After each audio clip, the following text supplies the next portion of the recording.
Em nosso estudo de hoje, a lição 27 do livro Encontro Marcado, e tem por título Mediunidade Atormentada.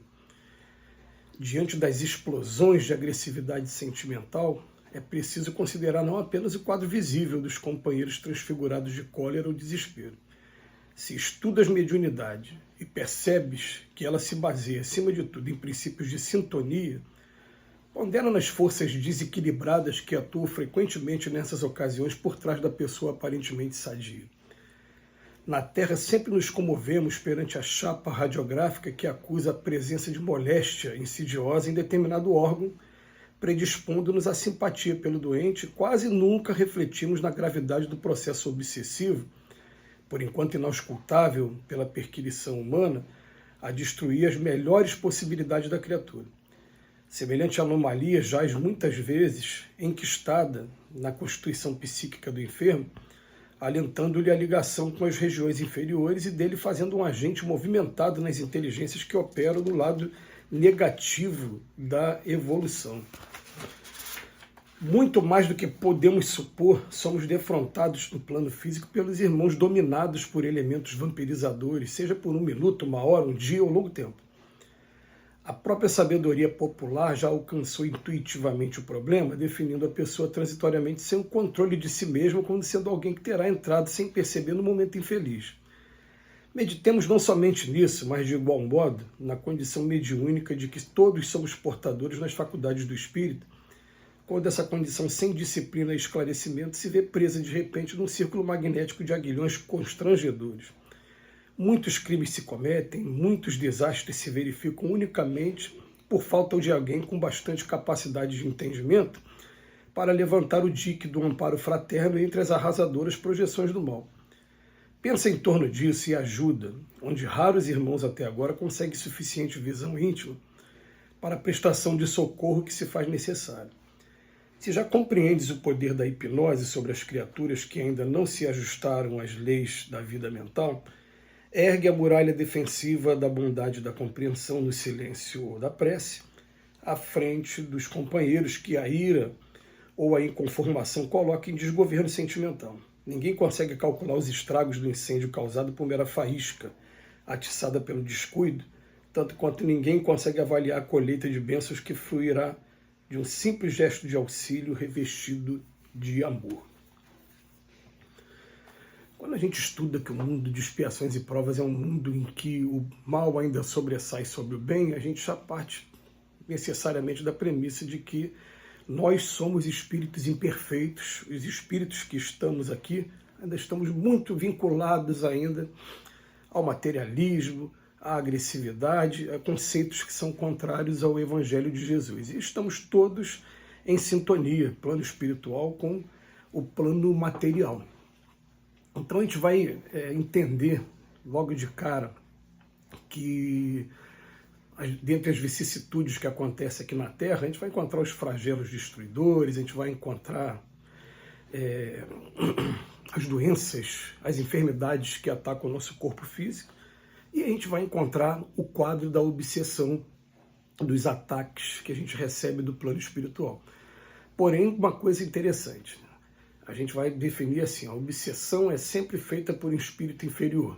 Quando for por um espírito superior, um espírito que nos quer o bem, está nos incentivando ao bem, está sendo uma influência. A gente não vai usar o termo obsessão. E esse plug, essa ligação com os espíritos, elas podem acontecer, às vezes, por coisas mínimas. Eu lembro aqui de um relato, uma vez, do Chico Xavier. A gente já até comentou numa dessas lições em que o Chico Xavier ele tinha tropeçado e logo em seguida o Emmanuel apareceu do lado dele, o amparando, e depois o Emmanuel explicou que tinha um espírito querendo se ligar ao Chico e não conseguia por conta da sintonia alta que o Chico se mantinha. Então ele promoveu de alguma maneira que o Chico desse um esbarrão, uma topada, e daquele momento que ele esbravejasse, que ele colocasse para fora qualquer expressão de agressividade, e dali ele poderia estar sintonizando com o espírito a partir dali poderia tentar uma investida maior em cima do Chico. Quando eu li isso a primeira vez, eu falei, meu Deus, então em nossa vida cotidiana a gente abre tanta brecha, tanto plug, a gente estuda na obsessão, que a obsessão, o processo obsessivo só se instala por conta das imperfeições morais que a gente ainda traz na gente. Então os espíritos só se ligam a gente através das imperfeições morais.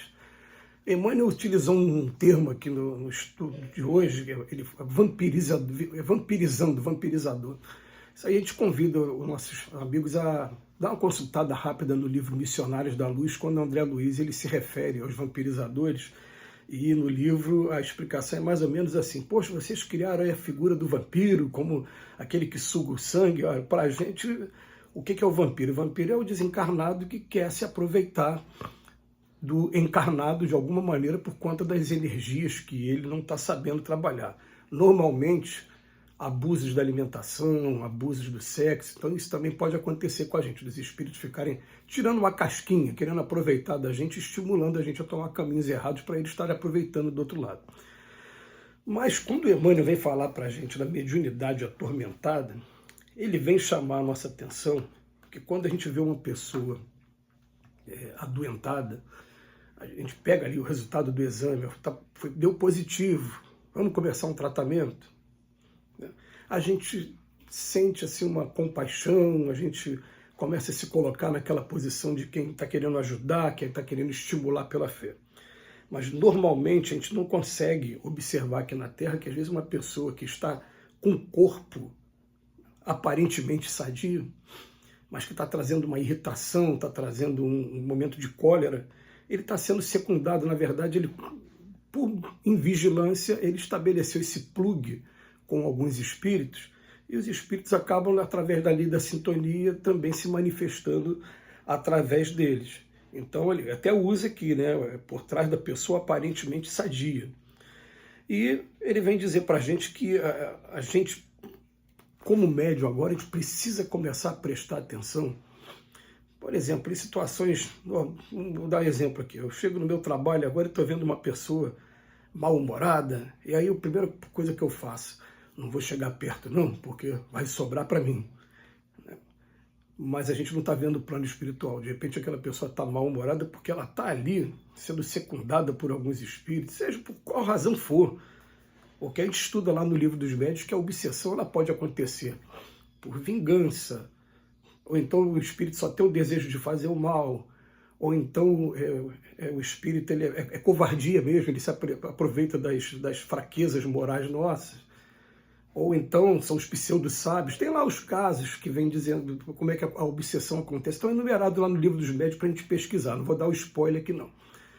Mas a gente vai observar que muitas das vezes esses espíritos eles estão sendo secundados por, independente da razão que seja, mas eles estão sendo secundados por outros desencarnados que estão promovendo esse mal-estar.